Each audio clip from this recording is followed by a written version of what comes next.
¿Recuerdan ustedes algún momento de sus vidas donde han estado en oscuridad?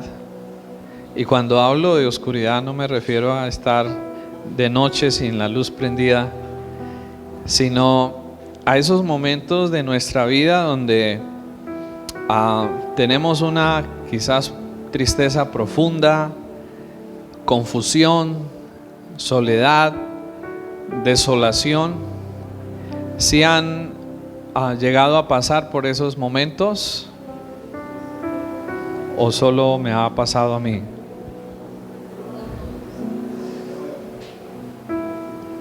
No, esos días difíciles que parecen muy oscuros y sin salida, ¿verdad? ¿Qué deseamos nosotros en medio de esa situación cuando estamos en esa oscuridad? ¿Qué desea usted en ese momento?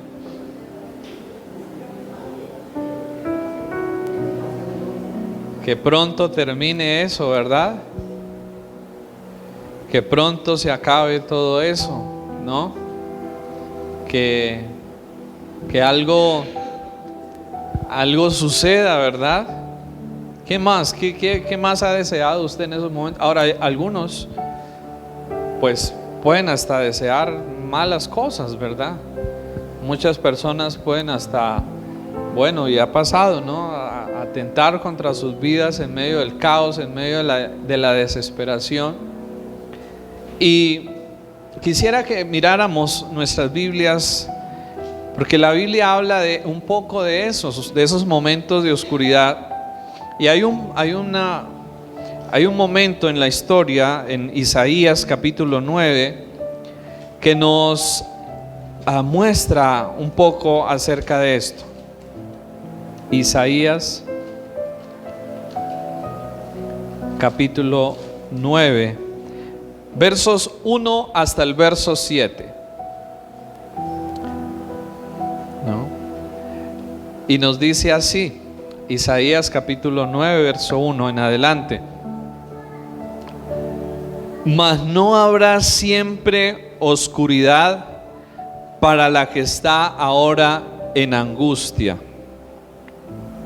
tal como la aflicción que le vino en el tiempo que livianamente tocaron la primera vez a la tierra de Zabulón y a la tierra de Neftalí, pues al fin llenará de gloria el camino del mar de aquel lado del Jordán, en Galilea de los gentiles. El pueblo que andaba en tinieblas vio gran luz. Los que moraban en tierra de sombra de muerte, luz resplandeció sobre ellos. Multiplicaste la gente y aumentaste la alegría. Se alegrarán delante de ti como se alegran en la siega, como se gozan cuando reparten despojos. Porque tú quebraste su pesado yugo y la vara de su hombro y el cetro de su opresor, como en el día de Madián. Porque todo calzado que lleva el guerrero en el tumulto de la batalla y todo manto revolcado en sangre serán quemados pasto del fuego. Verso 6: porque un niño nos es nacido, hijo nos es dado, y el principado sobre su hombro, y se llamará su nombre Admirable, Consejero, Dios fuerte, Padre eterno, Príncipe de paz. Lo dilatado de su imperio y la paz no tendrán límite sobre el trono de David y sobre su reino, disponiéndolo y confirmándolo en juicio y en justicia desde ahora y para siempre. El celo de Jehová de los ejércitos hará esto. Esta es una de los momentos o de el escenario en el cual se anuncia una promesa. Y hay cosas en en nuestro mundo que crean el ambiente para que otras sucedan. Sí, por ejemplo, cuando nosotros vemos los cielos que están llenos de nubes grises, negras, y se oscurece, todo ese escenario está preparando para que algo suceda, y es para que la lluvia venga, ¿verdad?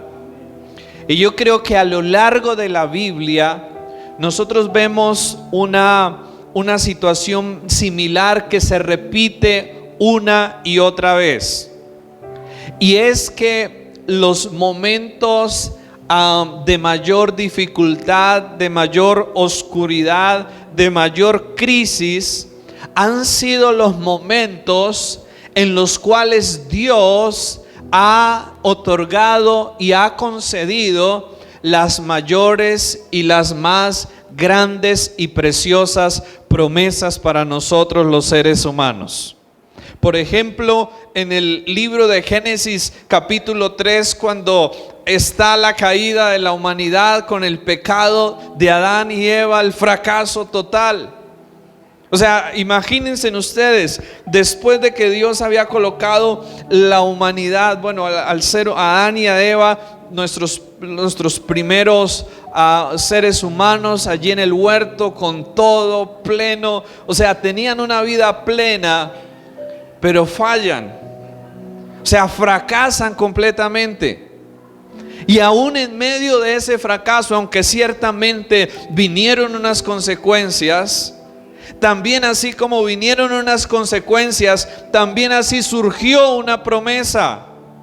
Y la promesa de Dios era que de la simiente de la mujer, Él iba a levantar a alguien que aplastaría la cabeza de la serpiente, y que iba a levantar entonces un redentor.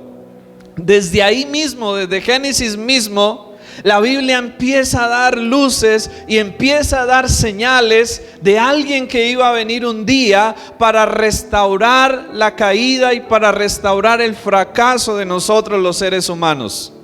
Y aquí en Isaías encontramos al pueblo de Dios, encontramos al pueblo de Israel en un momento muy difícil de esclavitud, de opresión, de fracaso. Estaban en un momento de oscuridad, porque por eso el verso 1 dice: mas no habrá siempre oscuridad para la que está ahora en angustia. ¿Cómo estaba el pueblo en ese momento?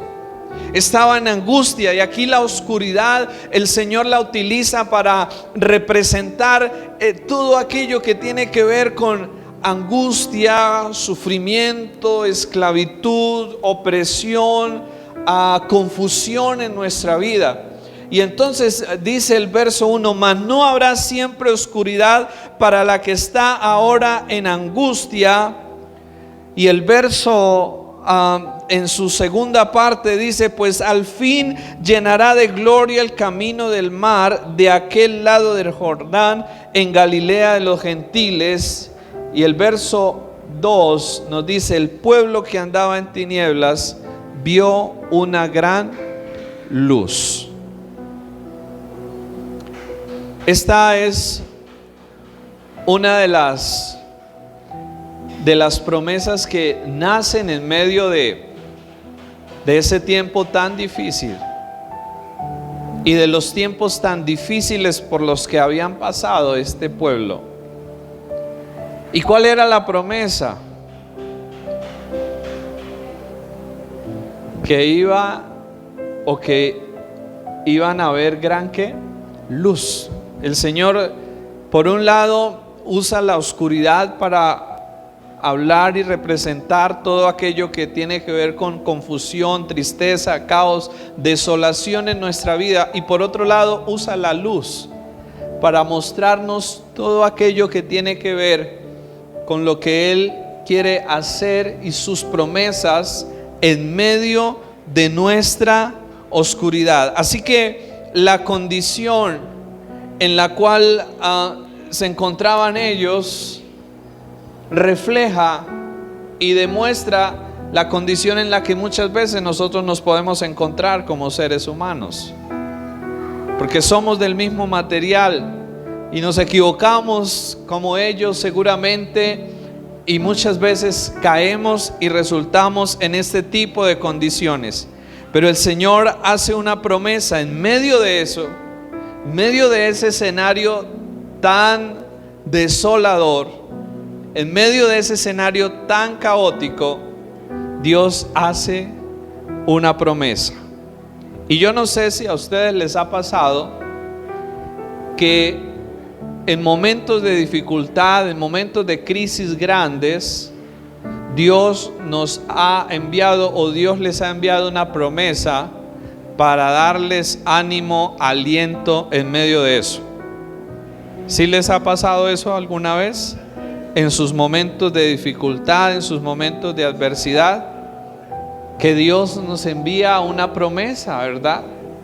Vienen las promesas de Dios a traer en medio de esa situación una luz de esperanza, de consuelo, de aliento y de claridad para nuestras vidas.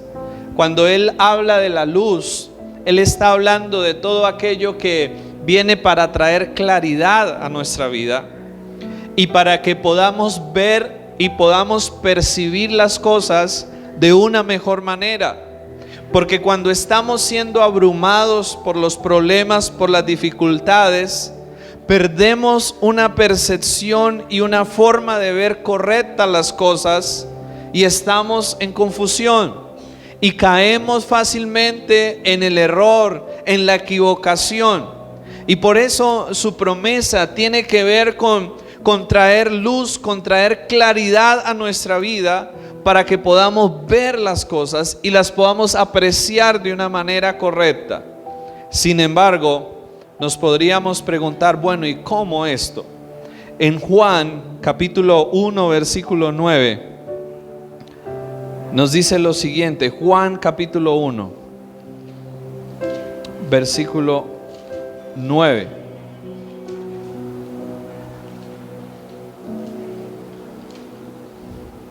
Juan capítulo 1 verso 9.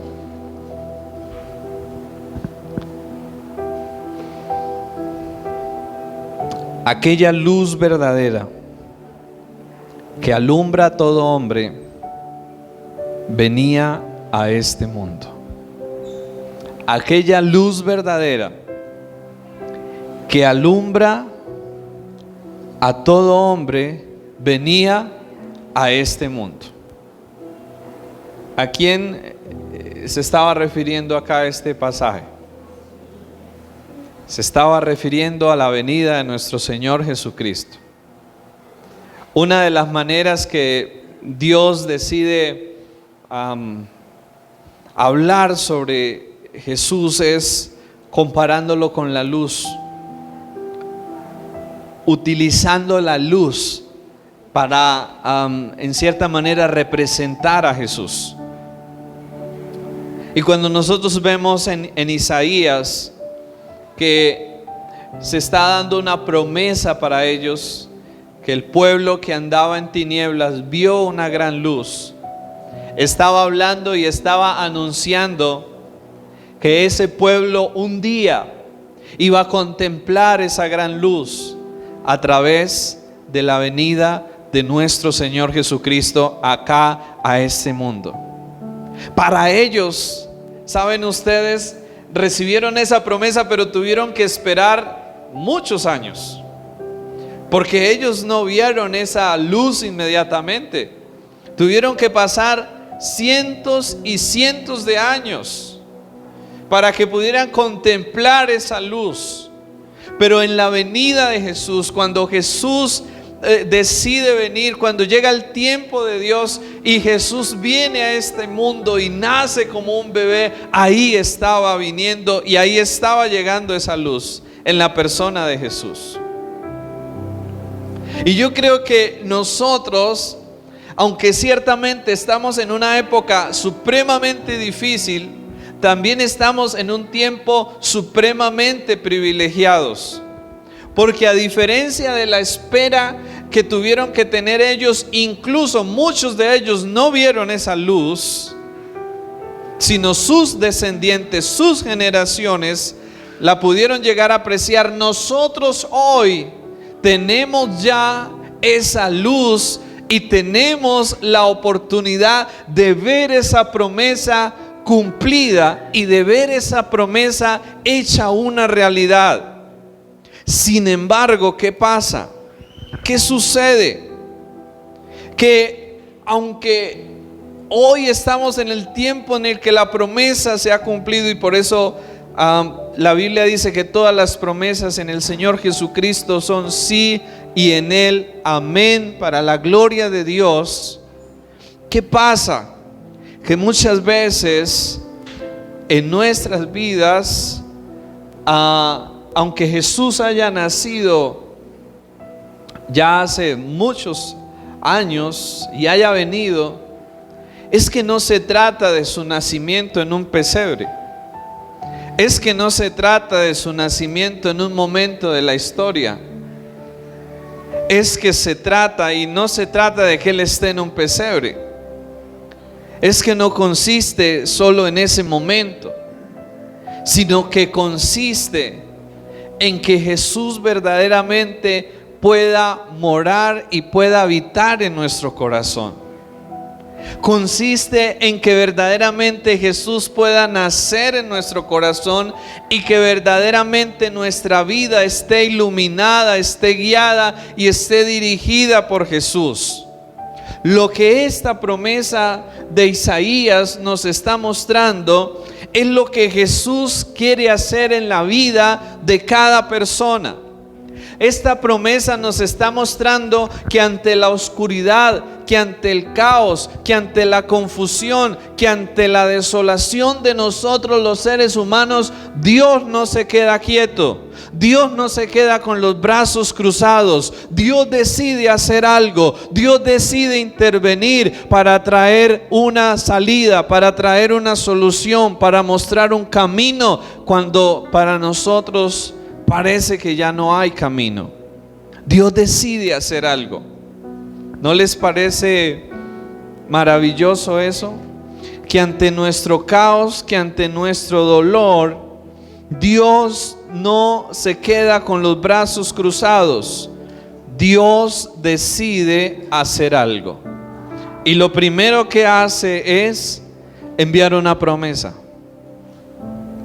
¿verdad? Lo primero que hace es que enviar una promesa que habla y que anuncia de lo que Él hará. Pero a mí me llama la atención Isaías capítulo 9, lo que sigue diciendo, versículo 2. El pueblo que andaba en tinieblas vio una gran luz. Los que moraban en tierra de sombra de muerte, luz resplandeció sobre ellos.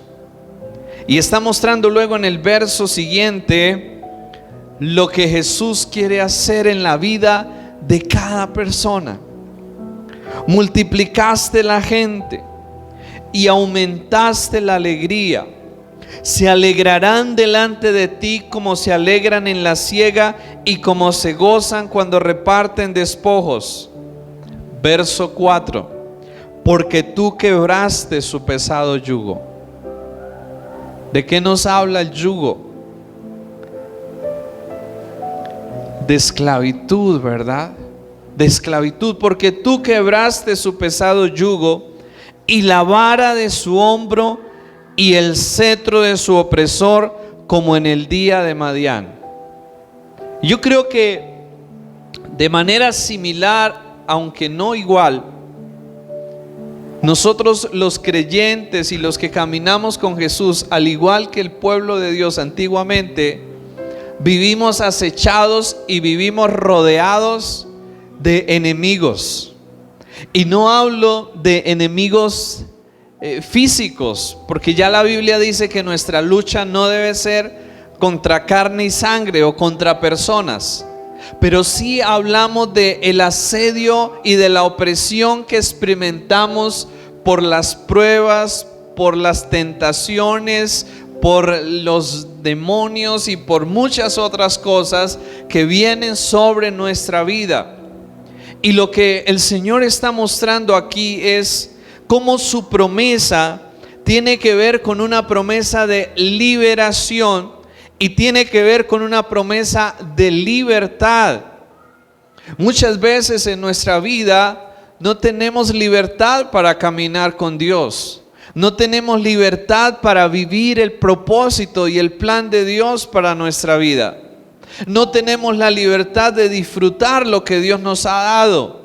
No tenemos la libertad de disfrutar nuestro hogar, nuestra familia, nuestro trabajo, lo que hacemos. Vivimos bajo constante esclavitud, bajo constante opresión, y yo creo que eso nos está hablando de que no es voluntad de Dios, de que no es el plan de Dios para nuestras vidas.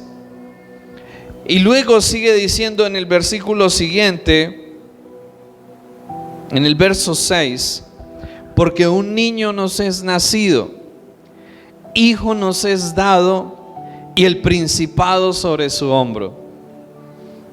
Y quisiera que nos detuviéramos en estas cualidades que van a mencionar de ese niño. Y llamará su nombre admirable, consejero, Dios fuerte, Padre eterno, príncipe de paz.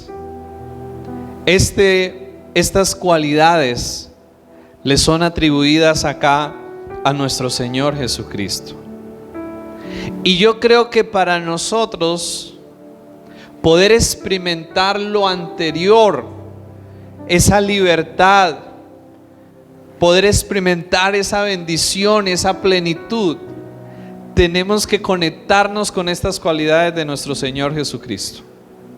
Y tenemos que apropiarnos de estas cualidades de Él, y tenemos que permitir que estas cualidades de Él intervengan en nuestra vida para que podamos ver la luz resplandecer en medio de nuestra oscuridad y para que podamos ver la libertad sobre nuestras vidas. Así que miremos cuál es la primera cualidad que se le atribuye a nuestro Señor acá: admirable. Cuando nosotros decimos que algo es admirable, ¿por qué razón lo hacemos?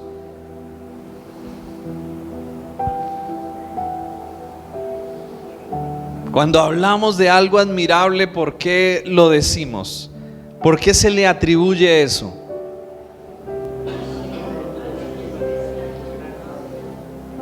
Porque es algo wow, hermoso, ¿verdad?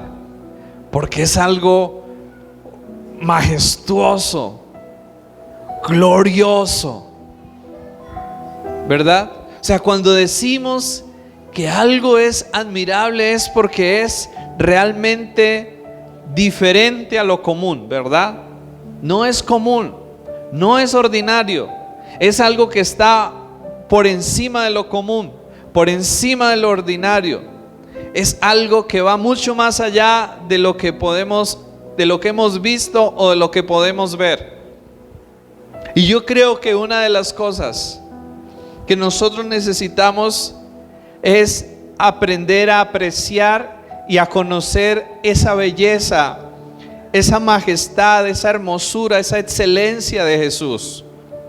Miren, muchas veces nos enfocamos solo en los mandamientos, ¿cierto? Haz esto, no haz esto, haz esto, no haz esto.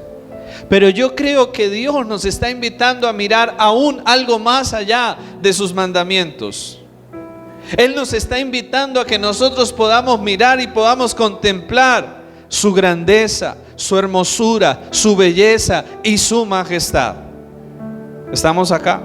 O sea, Él nos quiere llevar más allá de lo que nosotros hemos visto, hemos conocido. Aún aunque usted pueda llevar muchos años, aún aunque usted haya podido estudiar cosas, aún aunque yo lleve tanto tiempo en cosas de Dios, eso no significa que yo ya haya visto y haya contemplado y ya me pueda acostumbrar a decir: sí, ya sé quién es Dios, ya sé cómo es Dios. Yo creo que cada día Dios nos está desafiando y Dios nos está invitando para que nosotros podamos contemplar y recordar más acerca de quién es Él, porque solo de esa manera mi corazón va a permanecer cautivado en Él.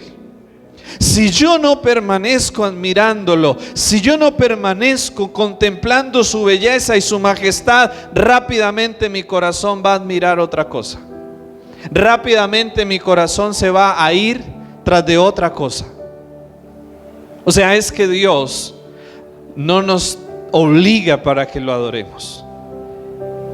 No, Dios nos inspira. Y yo creo que verlo a Él, conocerlo a Él y contemplarlo a Él, automáticamente nos va a llevar a caer en adoración, en admiración, como lo vemos en testimonios de Moisés cuando estaba frente a la zarza, cuando Isaías tiene la revelación de esa gloria de Dios. ¿Qué es lo que ellos hacen? Caen rendidos en admiración. Apocalipsis cierra hablando de cómo los ancianos, al estar contemplando la gloria, la grandeza, la majestad del Señor, solo pueden arrojar sus coronas delante de Él y adorarlo. Miren, iglesia, Dios nos está invitando a ir más allá, a no quedarnos acomodados con lo de siempre. Dios nos está invitando para que lo contemplemos y de esa manera podamos saber que Él es admirable, que nuestro corazón lo pueda admirar, que nuestro corazón se pueda deleitar en Él, porque cuando algo es admirable, eso me llena, ¿verdad? Cuando algo es admirable, eso me llena. Así que Jesús está diciendo acá que nuestro corazón y que nuestra vida van a poder encontrar plenitud en Él cuando lo admiramos a Él, cuando lo contemplamos a Él. ¿Y qué tal si de ahora en adelante podemos decirle al Señor eso, no? Señor, ayúdame a aprender a admirarte y ayúdame a aprender a contemplar tu hermosura, tu majestad, tu belleza, tu santidad, tu gloria, tu poder. ¿Sí? O sea, cuando nosotros aquí en esta tierra nos enamoramos de algo es porque hay algo ahí que nos gusta, ¿verdad? Si no, no lo hacemos. Hay algo que nos gusta y que produce algo en nosotros. Y es que para poder caminar con Dios y poder experimentar su plenitud, yo tengo que recordar que Dios es mucho más que mandamientos de hacer o no hacer. Dios es un ser supremamente deleitoso, majestuoso, glorioso, tanto que el que entra en contacto con Él no va a volver a ser el mismo y no va a querer otra cosa más que Él. Y nosotros lo vemos en la Biblia. Jeremías habla y dice que en algún momento el desánimo y cansado, pero que había algo, un fuego que él no podía resistir en su corazón, en su interior, y era el Señor. ¿Cuántos de nosotros aquí en medio de situaciones de nuestra vida que quizás hemos estado en desánimo, hemos estado en cansancio, hemos estado en agotamiento, quizás con ganas de tirar la toalla, pero el Señor viene nuevamente y el Señor obra en nuestras vidas y el Señor nos recuerda que es mayor su propósito, que es mayor su plan que lo que nosotros estemos pasando en el momento, ¿verdad?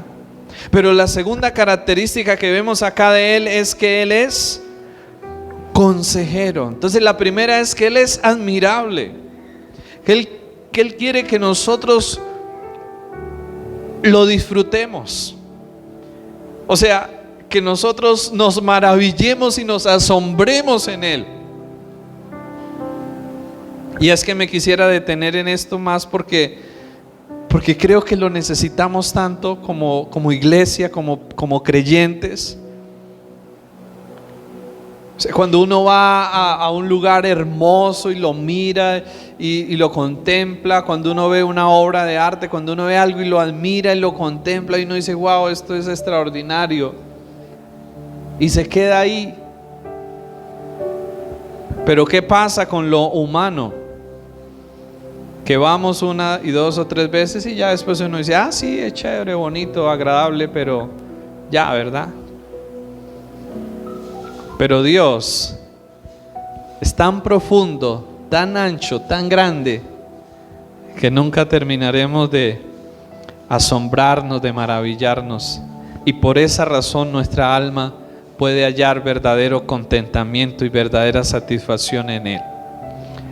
La segunda característica del Señor es consejero. Está mostrándonos cómo en Jesús nosotros podemos encontrar el consejo adecuado, la dirección, la instrucción adecuada para vivir nuestra vida. Miren cómo va el orden. Primero es admirable, luego es consejero, porque está apuntándonos a que para yo vivir en luz y vivir en libertad y vivir en plenitud, tengo que tener en cuenta el consejo de Jesús. Si yo no tengo el consejo de Jesús, pues yo me voy para la oscuridad, yo me voy para donde no es, y voy a tener más dolor, voy a tener más caos. Necesitamos recordar que en Jesús tenemos consejo. ¿Qué hacer? Yo recuerdo que en muchos momentos de confusión, de inseguridad, he empezado a orar y a decirle: Señor, dame claridad sobre esto, ¿qué debo hacer? ¿Cómo debo hacerlo? Y a veces, aunque la respuesta no llega inmediatamente, al pasar de unos días o incluso a veces al pasar de meses, Dios va dando claridad. Pero miren, estemos seguros de que frente a situaciones de nuestra vida donde no tenemos claridad de algo, donde no tenemos seguridad de algo, podemos orar y podemos decirle: Señor, dame claridad sobre esto, dame dirección sobre esto, dame guía sobre esto. Y les aseguro, mis hermanos, que Dios nos va a guiar, que Dios nos va a dirigir y que Dios nos va a mostrar el mejor camino por donde ir. Pero yo tengo que tenerlo en cuenta. Yo tengo que confiar y depender de Él. Yo tengo que recordar que Él es mi consejero. O sea, chévere cuando uno tiene personas, consejeros, qué bueno, personas físicas que uno puede acudir y buscar un consejo. Qué bendición, hagámoslo todas las veces que podamos. Pero van a haber momentos, van a haber circunstancias donde no va a haber nadie con nosotros, pero el Señor va a estar ahí. Y ahí yo puedo recordar: Señor, tú eres mi consejero. Guíame qué hacer en este momento.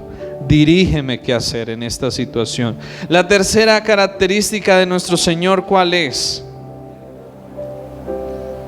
Dios fuerte. Dios fuerte.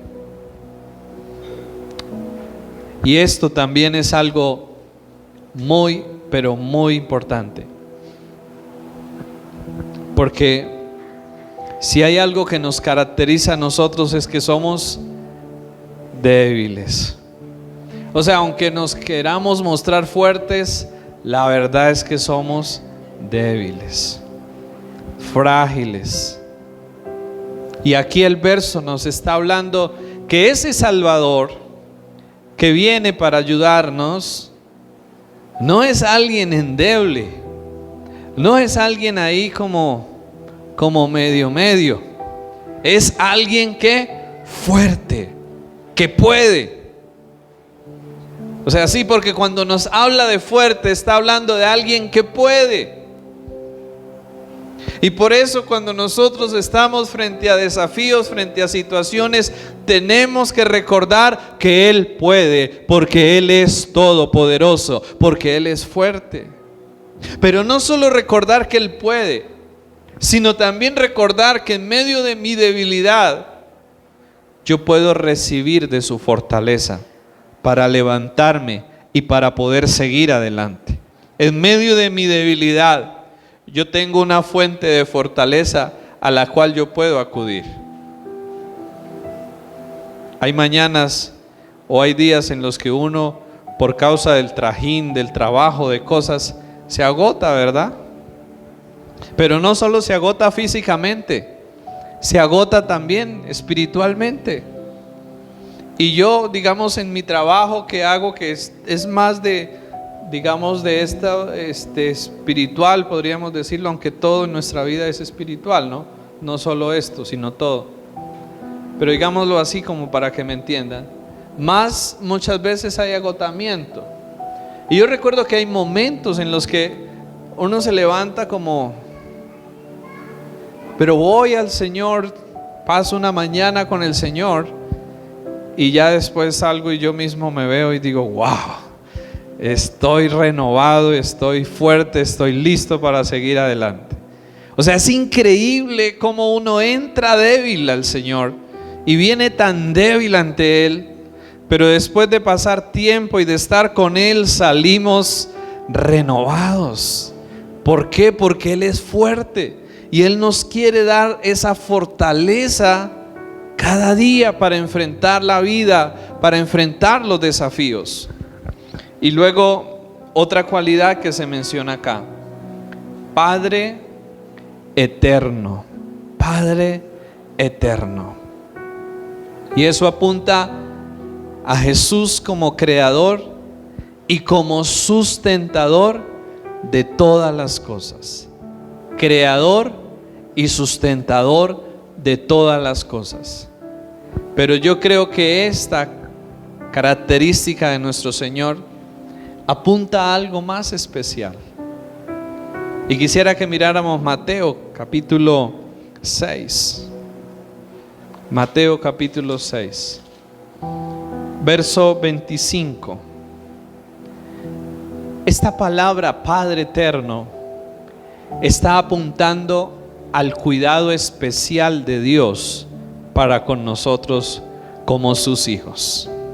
Está apuntando a esa responsabilidad, por así decirlo, que el Señor siente con nosotros. Y mire lo que dice Mateo 6:25: por tanto les digo, no se afanen por su vida, qué van a comer o qué van a beber. ¿Sí se ha afanado usted alguna vez por eso? Muy continuamente nos afanamos por eso, ¿verdad? Es una de nuestras preocupaciones quizás más constantes, más comunes. ¿Qué habéis de vestir? ¿No es la vida más que el alimento y el cuerpo más que el vestido? Miren las aves del cielo, que no siembran ni siegan ni recogen en granero, y vuestro Padre ¿qué? Las alimenta. ¿Y vuestro qué? Padre ¿qué hace? Las alimenta. ¿Cuál es el calificativo de Dios que se usa acá? Padre, ¿verdad? No está hablando aquí de Señor, no está hablando aquí de Dios, está hablando ¿de quién? De Padre. ¿Por qué? Cuando nosotros, los que tenemos hijos, vemos las necesidades de ellos, ¿qué hacemos? O sea, yo a veces digo, bueno, es tan bueno uno antes cuando estaba en la casa y no tenía que preocuparse por nada porque los papás le daban a uno todo. Qué bueno esa vida, ¿no? Ahora que ya crecemos y ya toca hacernos cargo, uno a veces dice, uy, esto es como duro, ¿verdad? Pero uno ve a un niño y uno lo ve preocupado porque necesita, ¿cierto? Él sabe que sus papás se hacen cargo y que sus papás van a proveer. De una u otra manera, cuando nosotros crecemos y desarrollamos responsabilidad, aunque tengamos responsabilidad, tenemos que recordar que todo no recae sobre nuestros hombros. Y yo muchas veces lo he tenido que recordar. Todo no recae, aunque yo tengo una responsabilidad como hombre, como proveedor en mi hogar, todo no recae sobre mis hombros. Debo una y otra vez recordar que yo tengo un Padre y que ese Padre cuida de mí. Y muchas veces cuando he estado en necesidad, muchas veces cuando he estado en dificultad y no ha habido, y le he dicho, Señor, mira esta necesidad, necesitamos esto, sorprendentemente al siguiente día, yo recuerdo que hace tiempo estábamos en un momento de escasez, en un momento de necesidad, no había. Y yo oré al Señor y le dije, Señor, mira esta necesidad. Y yo recuerdo que después de esa oración empecé a saludar a alguien. Bueno, empecé a hablar con alguien, a saludarnos, a escribirnos y de repente esa persona llega y dice, mire, casualmente tengo una ofrenda para enviarle.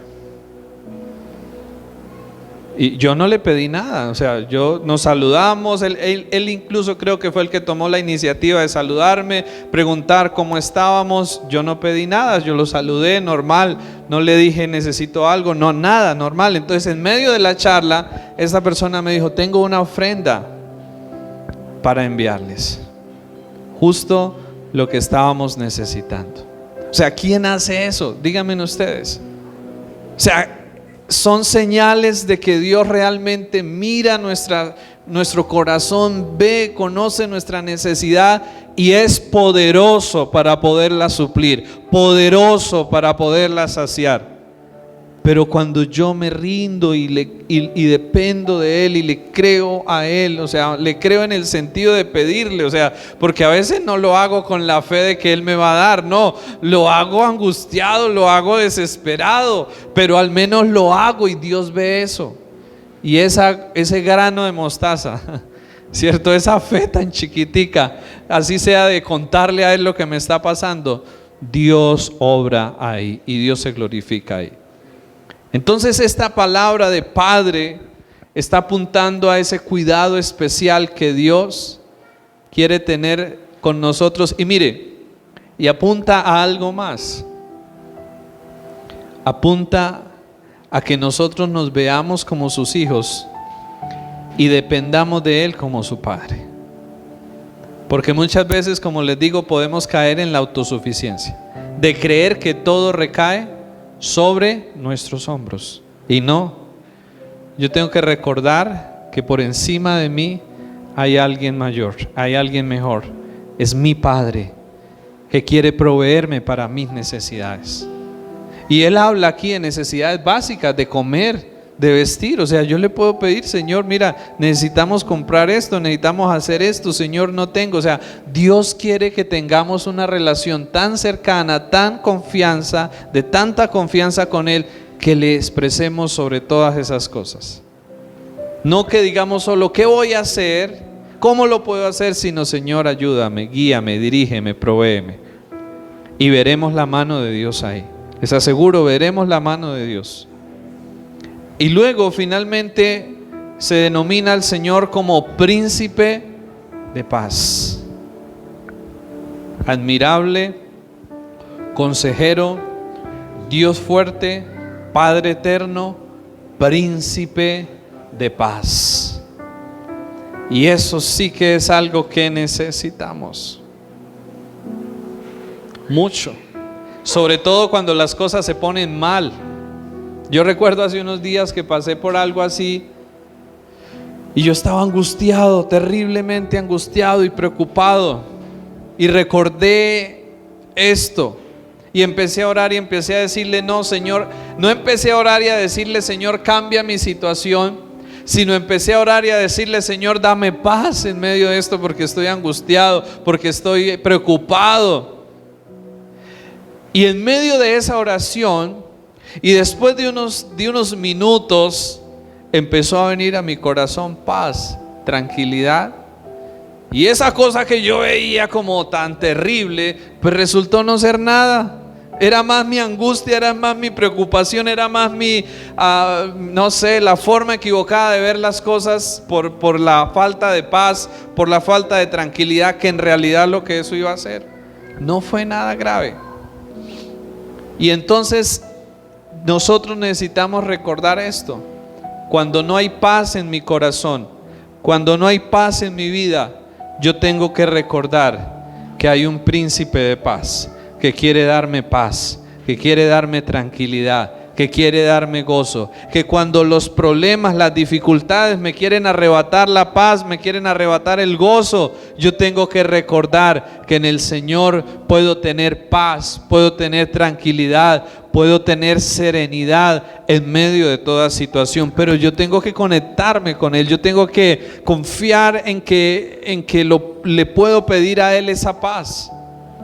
Miren, una de las cosas que nosotros vemos en las cartas, de los deseos de los escritores, siempre era gracia y paz. Porque de todas las cosas, Uno de los bienes y de las bendiciones más grandes que nosotros podemos tener como seres humanos es la paz. Miren, de nada sirve tener lujos, de nada sirve tener riquezas, de nada sirve tener logros, de nada sirve tener éxitos si yo no tengo paz en el corazón. ¿Creen ustedes que eso es verdad? De nada sirve si no hay paz.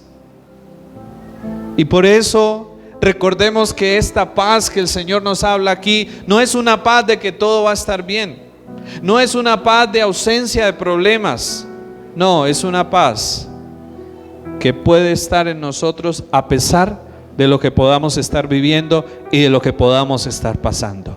Es una paz que no depende de las circunstancias o del mundo, es una paz que solo Jesús nos puede dar y que solo en Él podemos tenerla y podemos mantenerla en nuestra vida.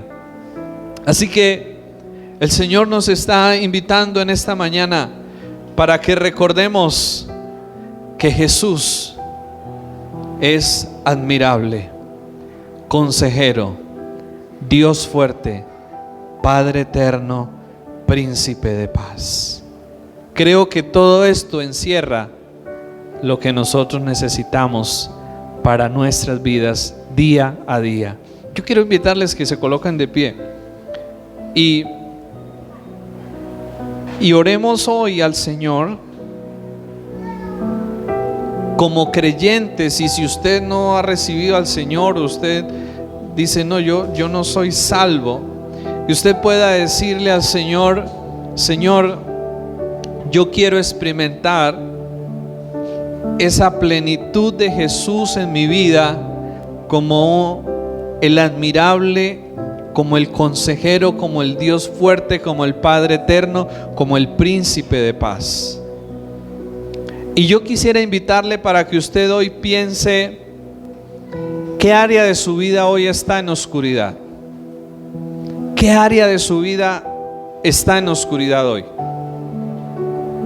¿Y cuál de estas cualidades de Jesús es la que usted necesita para esa área de oscuridad en su vida? Señor, oramos en esta mañana y te damos gracias porque, Señor, en medio de nuestra oscuridad, en medio de nuestra confusión, en medio de nuestro caos, en medio de nuestro fracaso, de nuestra derrota, Señor, tú nos das promesas, y nos das promesas grandes, preciosas y grandísimas promesas, Señor. Hoy queremos, Señor, exponer y traer delante de ti esas áreas de nuestra vida que puedan estar en oscuridad, Señor, porque tú no quieres áreas de oscuridad en nuestra vida. Señor, tú eres luz que quieres traer claridad, libertad a nuestras vidas, Señor. Tú eres luz que quieres traer, Señor, restauración a nuestros corazones. Y hoy yo quiero invitarle para que usted piense, ¿no? Piense en esto. ¿Qué área de su vida está en oscuridad? Y hoy usted pueda invitar al Señor para que Él traiga luz a esa área de su vida. Y la luz del Señor también tiene que ver con su verdad, porque la oscuridad también es cuando creemos o tenemos pensamientos equivocados en nuestra mente. Señor, respecto a esas áreas de oscuridad que puedan haber en nuestras vidas, hoy queremos pedirte que traigas tu verdad, Señor, y que podamos ver las cosas no como nosotros creemos que son, sino como realmente son, Señor, como realmente las debemos de mirar, Dios. Ayúdanos, Señor, a ver las cosas de manera correcta, Señor. Ayúdanos, por favor, Padre, te lo pedimos en esta tarde, Señor, que podamos experimentar a Jesús, a su luz en cada área de nuestra vida, emocional, física, familiar, espiritual, Señor, en cada aspecto de nuestra vida, Dios. Señor, que no hayan áreas oscuras, Señor, sino que podamos recibir tu verdad, podamos recibir tu luz, podamos recibir tu paz, podamos recibir tu consuelo, podamos recibir, Señor, de lo tuyo, Dios. Podamos experimentar, Señor, la promesa de Jesús. Señor, esa promesa de que vendrías para restaurar, de que vendrías para romper el yugo, para liberar de la esclavitud, Señor, que vendrías para transformar las cosas. Que cada día en nuestra vida podamos ver eso, Señor. Que cada día en nuestra vida podamos experimentar, Señor, cómo tu propósito y cómo tu plan se cumple, cómo tu propósito se hace una realidad. Señor, oro en esta mañana por cada uno de los que aquí estamos hoy, y te pido, Dios, por esa luz para nuestras vidas, Padre, para que, Señor, vivamos y podamos experimentar, Dios, en realidad lo que Cristo vino a hacer y lo que Cristo ganó y conquistó en la cruz, Señor. Porque su nacimiento, Dios, era el inicio y marcaba el inicio, Señor, de una restauración y de una transformación que tú venías a hacer, Dios. Que en nuestras vidas eso pueda suceder, que no sea solo una historia de algo que pasó hace más de 2000 años, sino que pueda ser una realidad presente en cada uno de nosotros, Dios. Que podamos apreciar esa luz, que podamos ver esa luz en cada situación, en cada área de nuestra vida, en cada circunstancia de nuestra vida, Señor. Te lo pedimos, por favor, en esta mañana, Señor, con gratitud, Padre, y con admiración, Señor, por tu entrega, por tu sacrificio, Señor, por tu servicio, Dios, por tu amor, por tu pasión por nosotros, Señor. Te admiramos, Señor, y queremos cada día poder admirarte y poder, Señor, deleitarnos en ti, Jesús. Gracias, Señor. Amén.